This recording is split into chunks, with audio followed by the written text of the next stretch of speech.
Welcome to Brave Business Conversation. It's Cynthia here. We'll be together until 2 p.m.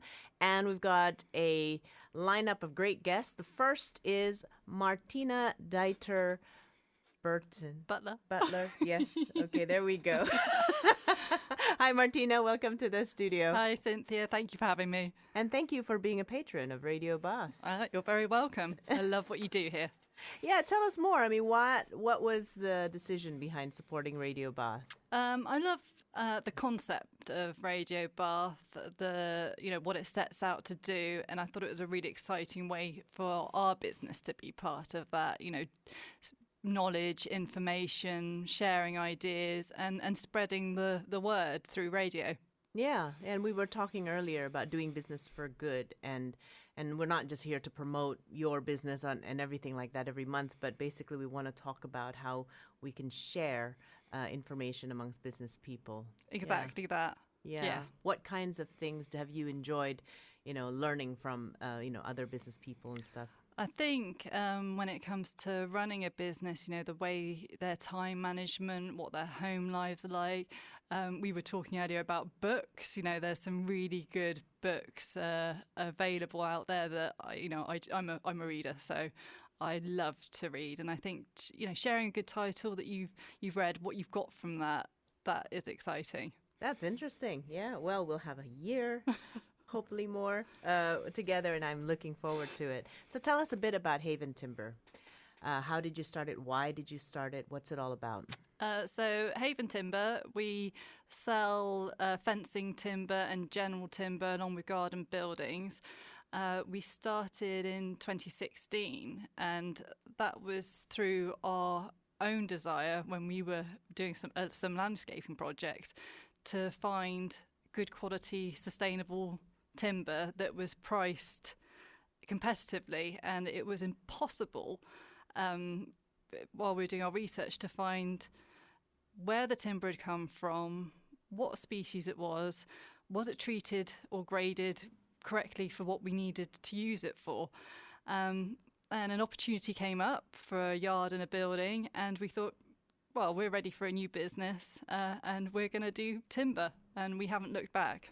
So when people buy timber from you, they know where it's from, and there's some kind of tracking about how it's shipped, or so exactly that. So with our timber, you'll know straight away that it's FSC certified or PEFC. All our timber is. It's all from sustainably managed forests.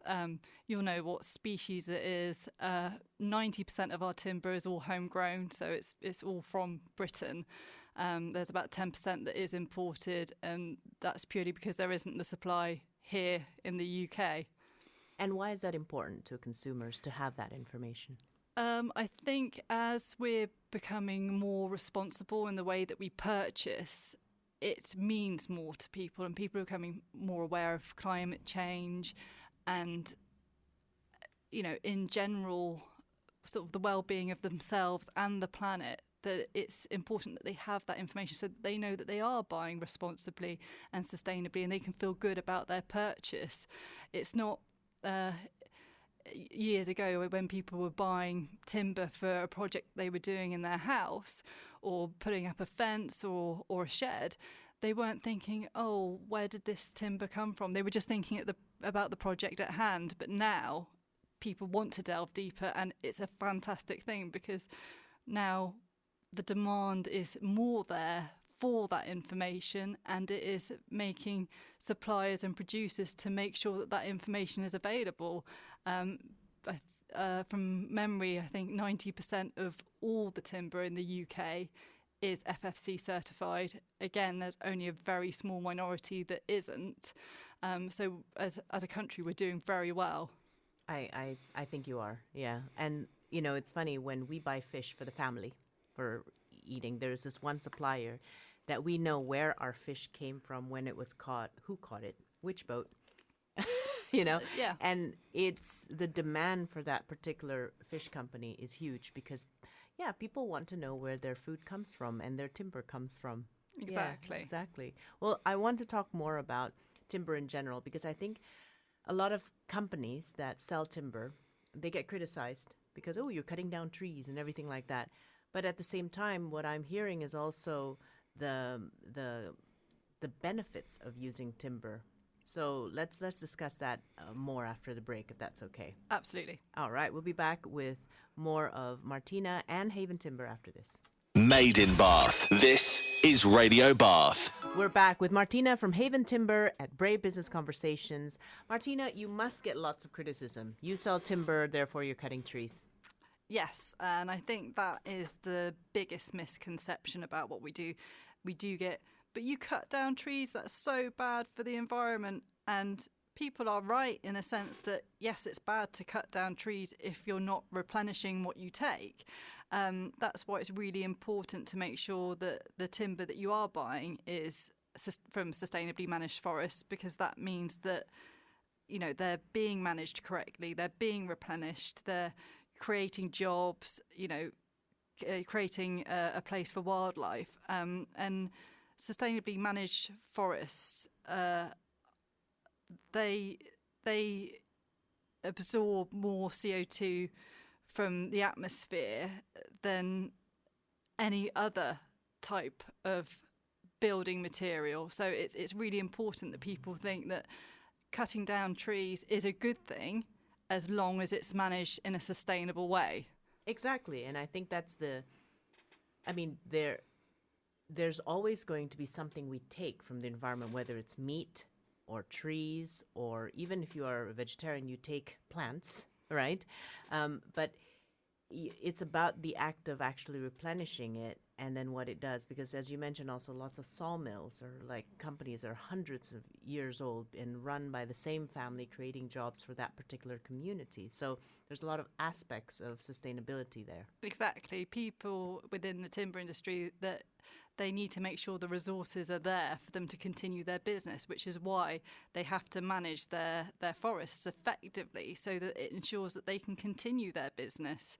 Yeah, and compared to, okay, so tell me, if I didn't use natural timber, what's out there right now that is probably manufactured and have lots of carbon footprint? So alternatives to timber could be concrete or steel. But if I wanted a timber look, though?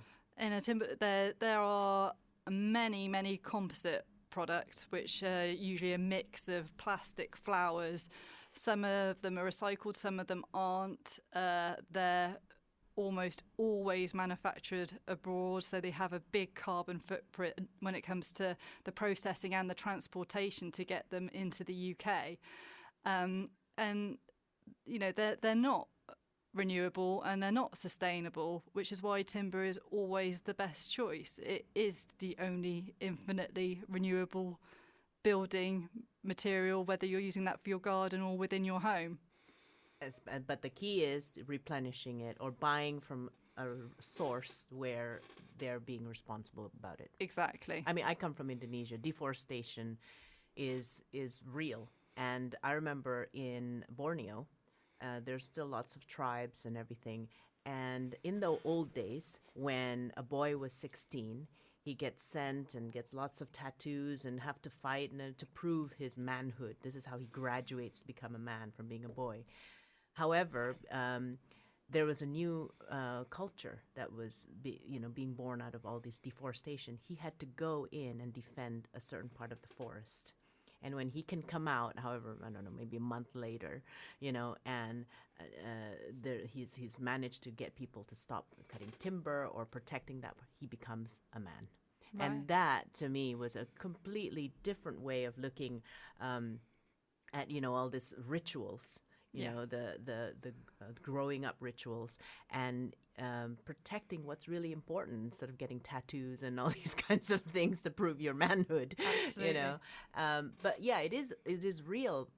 Deforestation is real, but this is not what we're talking about here. It really isn't, and I think that the people will immediately associate the timber industry with deforestation, but the timber industry really isn't responsible for most of the deforestation. Deforestation is usually because local people are clearing the land for things like soy products or palm oil. Exactly that. So as I mentioned before, people within the timber industry, within sawmills, they want to make sure they've still got those resources available, and that's why they keep on planting, so that it's there to keep on using. Whereas if you're clearing land for palm oil or another kind of product, you don't want any more trees there, so they don't get replanted. So that's when it becomes a real problem.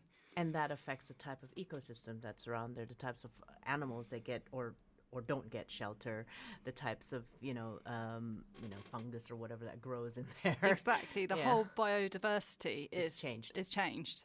Yeah, exactly. Is there a particular type of timber that is more sustainable than another? I think it's quite difficult to explain, but different types of timber are used for different kinds of things, and they're managed differently. So within our industry, in the fencing garden buildings, it's softwoods, and that's not softwoods because they're soft. It's just the way that it's referred to. So spruce, Douglas fir, a lot of the pine species, and then there's the hardwoods, the oaks and the cedars, and they're managed quite differently. But so I think it's just, again, being aware of what you're buying and where it's come from. As long as it's got that certification, then you know that it's come from somewhere sustainable and that it's a species that isn't in danger. A question, people make lots of things out of bamboo these days. How environmentally friendly are bamboo products? Because bamboo, I know what bamboos look like, but when you get them, they don't look like bamboos at all. They've been processed, and it is, claiming to be environmental, but is it really? Bamboo is actually, and it's fast growing, as in fast growing in popularity and fast growing anyway. So I think with all timber products, what people need to remember is that from taking it from the tree, cutting it down at the tree, to the very end, what it ends up as, so a chair, a screen or whatever, that process leaves as a net carbon process. So it doesn't, because of the amount of carbon that's stored in the tree, that storage facility is held within the chair or the screen at the end of that life cycle, if you like. So even with all the processing and what happens to that product in between, it still doesn't have that environmental impact that you would get from, say, concrete or steel or another product.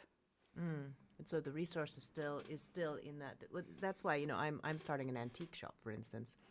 I want people to reuse the chair that's been around for 200 years instead of feeling the need to buy and manufacture more fake furniture or more new furniture. Just reuse what you've got. And actually, the stuff that lasted 150, 200 years, they are made in such a way that you can't beat that.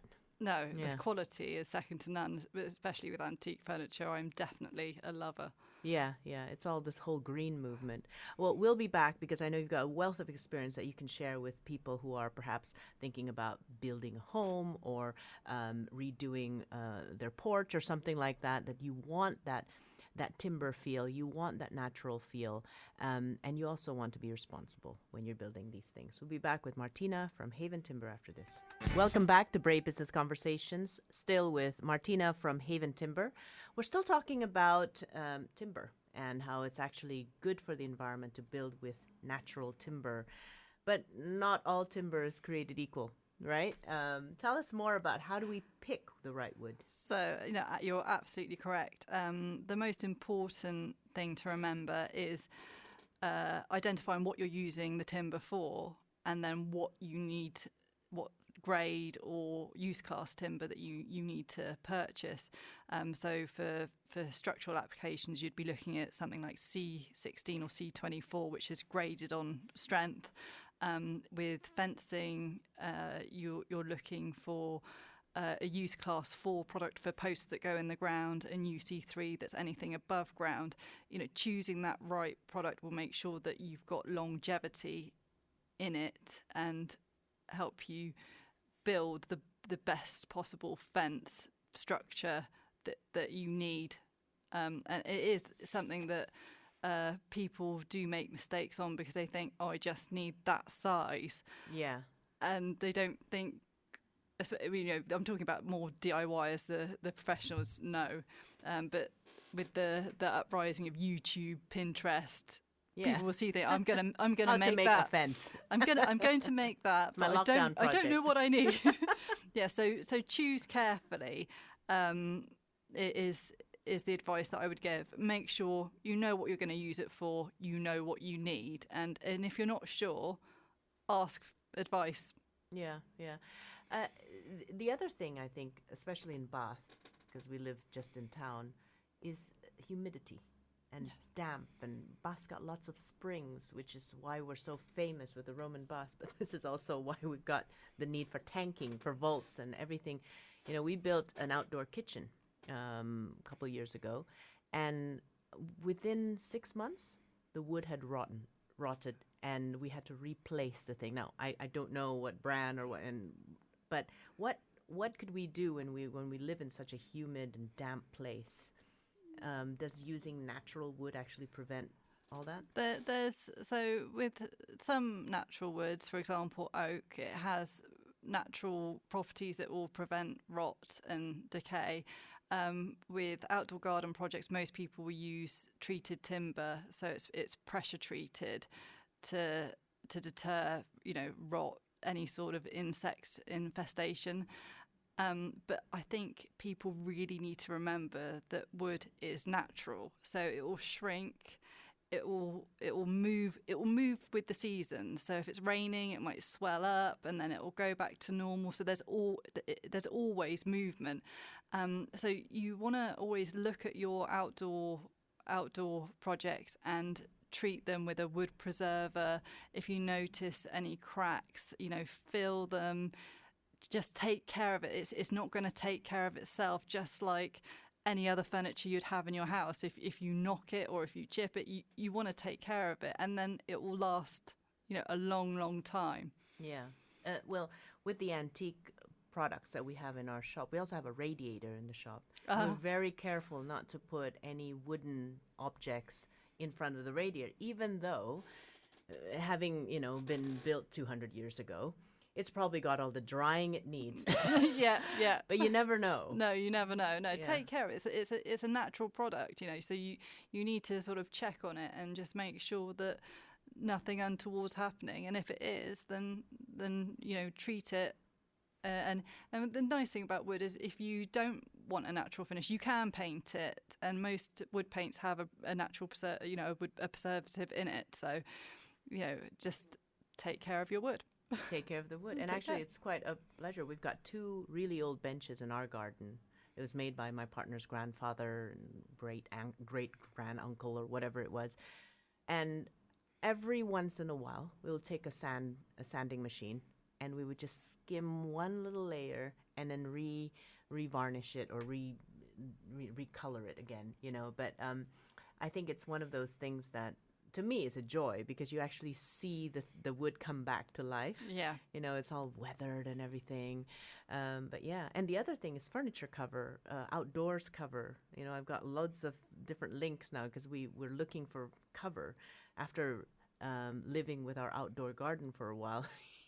You do realize all this rain and everything kind of destroys what we thought we had. Yeah, so just having a cover that you just lay on it during winter months if you don't have space in your shed to keep your furniture. Yeah, just I think maintain it. Give it a clean, give it a varnish. Use the right treatment for the job. Just take care and it will last. Yeah. So you specialize more in fencing. So more in fencing and garden building. We do some construction timber and some alternative cladding, but it is mainly outdoor products that we do. Right. And are you going to start growing trees or doing all that? We plant around 200 trees a year on the land surrounding our business. So it is something that we do, to offset what we do produce. But it's an amazing industry to be in, and to see it finally get the recognition that it deserves as a building material, as the only infinitely renewable resource there is. Yeah. It's getting there. I think this is the year for timber. I think so. And I want to come back with talking about what it means for you to do business for good, because Thank I you. think you're all about that. Thank you very much. And we'll be back with Martina and Haven Timber after this. This is Radio Bath. That was Life on Mars by David Bowie. We're still on Earth. We are still on Earth. We are still talking about life on Earth. And it's amazing to just talk to you, and I ask, why have you supported Radio Bath? How can we promote your business? And you're like, no, I just want to talk about sharing different things that you've experienced in business and doing business for good and sharing with other business people. I think that's remarkable. Yeah. I think, our message as a business and me as a person is that it's not all about selling and things like that.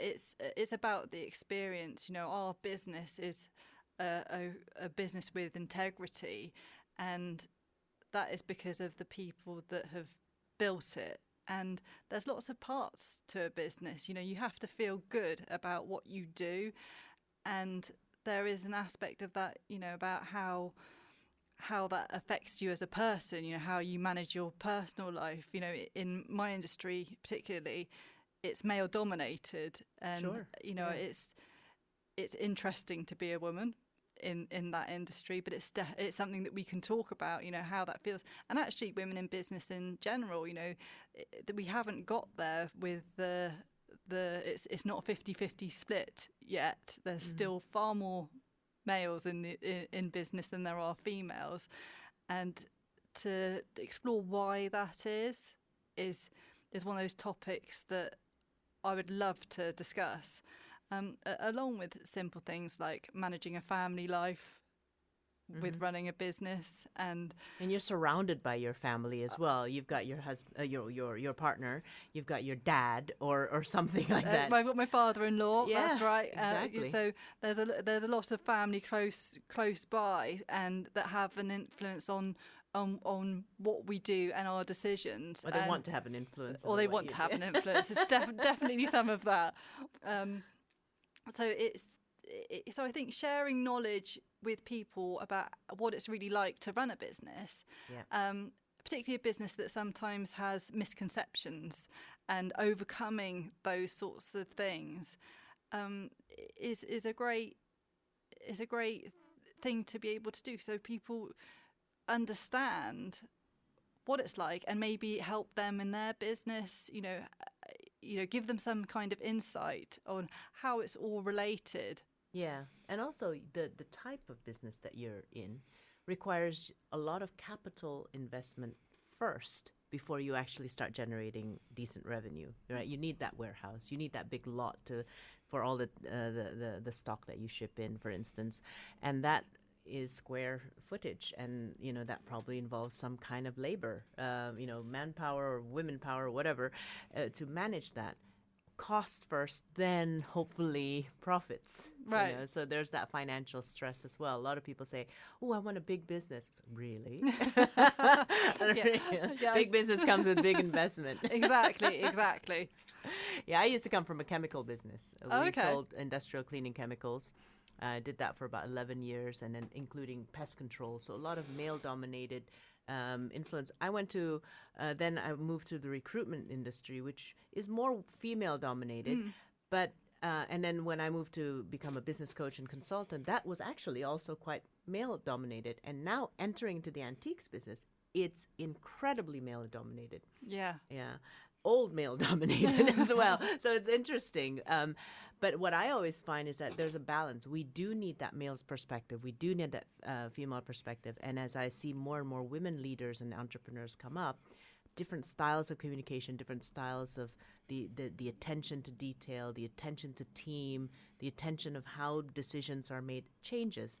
And I think a lot of business books need to be rewritten to include the other energy, the feminine energy. I think you're exactly right. I think that both bring something to the table, and it's getting that mix right. It's not whether it's male or female. It's that mix that makes the perfect business. Exactly. You have those insights from both sides, though that input just makes it. And I think that's why Matthew and I work so well together, is that he will see things that I don't see, and I'll see things that he don't see, or see it in a different way. And that's when we have our best discussions, and we'll come to a conclusion, and we're like, that's why we work so well together. Exactly. And it is sometimes sad to see just one gender in that business, you know. So let's say for me, I am entering a partnership where it was just two guys,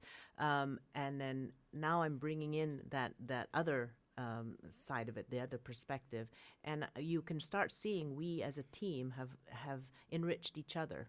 Yeah. Whereas, and I thought, how did you guys manage without me for 7 years, you know? No, but at the same time, you know, my partners that I bring into my other businesses, they enrich us because they've got different perspective, different ways. And I'm not saying that guys bring male energy. Sometimes it's the other way around. Sometimes the woman brings a lot of male energy, and we need a feminine energy from somewhere.